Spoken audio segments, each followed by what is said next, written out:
হয়েছে, কিন্তু এখনো পর্যন্ত 2-4 গন্ডা কেন 1-2টা লুটপাটকারীকেও বিচারের আওতায় আনা হয় নাই।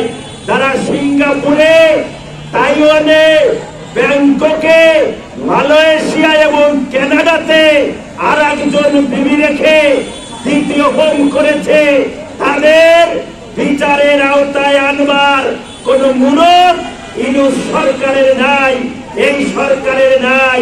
তাই ভাই এবং বোনেরা বলতে চাই, আজকে এই দেশে যারা এই আকাম কুকাম করলো, যারা আমার রাজনীতিকে নষ্ট করলো, তাদের চোখে চোখ রেখে কমিউনিস্ট পার্টি কথা বলতে চায়, এই দেশের গরিব মেহনতি মানুষের স্বার্থ নিয়ে আর ছিনিমিনি নয়।